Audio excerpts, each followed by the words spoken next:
said. In fact, the woman, this young lady back here, sang a beautiful song. You did a wonderful job. Yes, very nice. You have a very pure voice. You know what she said? She was singing, "Where He sends, we will go." Right? And so we have to, if we sing that, we have to be willing to do it. And so we thought God wants to send us to Poland. Well, it's cold there, and it's not a good place to live, but we thought, this is where God wants us to go.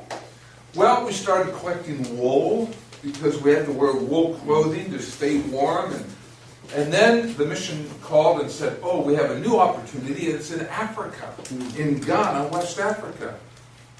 Will you go there? And I said, well, we should pray about it. They said, okay, pray about it, and then tell us tomorrow. You see, in America, we believe in short prayers. This is what I like about the Korean heritage. You pray, and you pray, and you pray. But, so we prayed about it. We said, no, God wants us to go. We'll go anywhere. Africa is fine. So we said, we'll go to Africa. And it was a wonderful experience. We went in 1988 and took our 3 children. And it was just a fantastic experience. I mean, we had so many wonderful experiences learning that part of Africa and that culture. Now, in the one country of Ghana, they speak 53 different languages there.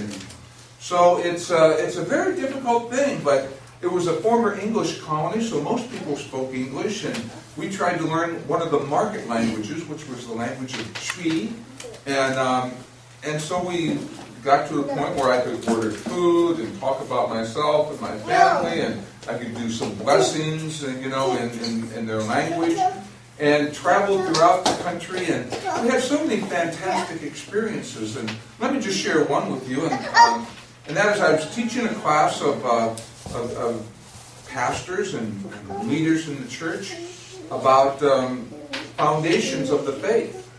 And one of the classes was on what happens to us after we die. What does the Bible teach? And at one point I said, are there any questions? And someone raised their hand, and I said, yes. And they said, well, how do you explain it when we see dead people walking around? And I said, well, I don't know. Because I've never seen a dead person walking around. Have you? And he said, yes, I have. So I said, all right, class, and honestly, there was a class of about this size, a little smaller than this, and I said, how many of you have seen dead people walking around? And of, I think, about 18 people in the class, or 20 people, 11 people raised up their hands. And I said, okay, they didn't teach me this in my Bible college. So I said, what do you think? How do you explain it? And they said, well, what do you understand about the witch of Endor? You know, in the Old Testament, Saul calls up the spirit of the prophet Samuel. He goes to a witch and she calls up the spirit. And they said, is that the real spirit of Samuel? And I said, well, I don't know. You know, I mean, I hadn't thought about it. And I said, you know, the Bible seems to indicate that it's what Samuel would say, but I don't know. What do you think? He said, well, here's what we think in Ghana. We think that when we see dead people walking, that it is demons who are trying to disturb our faith. And I said, you know, that makes sense to me, because we're involved in a spiritual battle, and they really believe that in Africa, in their heritage, that there are spirits everywhere, and they have these experiences, and it was new to me as an American. But we go and we talk, and we were there for 6 years, and I taught and graduated many students, but I learned as much from them as they learned from me. And it's one of those things where this is God's plan, that we learn from each other, that it's mutual, it's reciprocal, it's give and take. well, our children had some interesting experiences there, and we ate a lot of some interesting food. You know, once we went to, well, there's a lot of interesting food in Africa. Once we went to East Africa, we went to this restaurant, and they served everything. First thing they brought me was zebra to eat. You know, and to us, you know, zebra is a horse, right? It's kind of like a horse. And in our culture, in American culture, dog food is made of horse meat. You know, so, but I thought, the lions like it, so, you know, I'll try it. You know, and it was good. It tasted good. It was good food. And then the next thing they brought was crocodile. And I thought, you know, the only part of the crocodile they really eat is the tail, because it's got a lot of meat there, and it tastes like chicken. But it was actually very good. And I said to my family, it is better for us to eat the crocodile than for the crocodile to eat us, right? Yes. So then the next thing they brought was giraffe. You know, this big tall animal. You know, and I don't know what part of the giraffe they brought. You know, sometimes we eat the neck of a turkey or a chicken. I don't think they served the neck, but we ate the giraffe, and it wasn't too good. Then I saw on the menu elephant. And I said, are you going to bring us elephant to eat? He said, no, we're out of elephant today. I thought, how can you be out of elephant?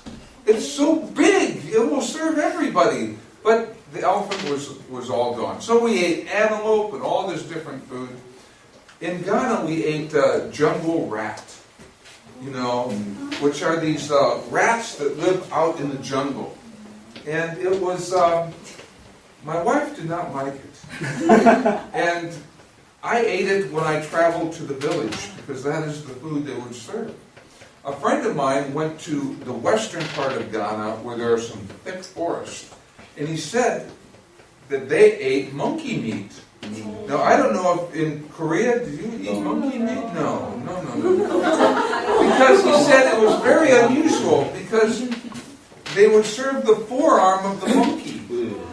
And you hold one elbow and hold the hand of the monkey and eat the forearm. And he said it was a very unusual experience. But he said you could use the fingernails to clean your teeth afterwards. It's crazy. We had a lot of interesting, wonderful experiences. And then the Lord called us back home.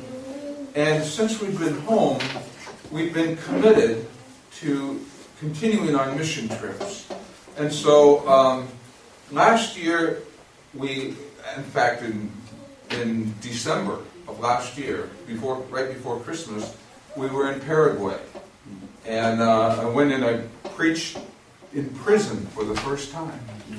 The year we were in Paraguay earlier also. Then the year before that we were in Burundi, which is a small country in the middle of Africa. The year before that we were in Calcutta, India. The year before that we were in Nepal, or I was in Nepal. And why do we continue to do this? It's because Jesus has a passion for the world.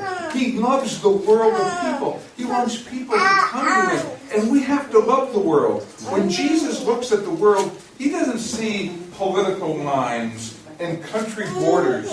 He just sees people who need Him. Now, I'm going to say a quick word about our family. So you see my wife and I here, and God blessed us with 3 children. Okay, so our oldest daughter is here. Her name is Carissa. Her name means grace. Then Jared is our son. That's Methuselah's grandfather in the Bible, the book of Genesis, Jared. And our daughter is Malia. And Carissa and her husband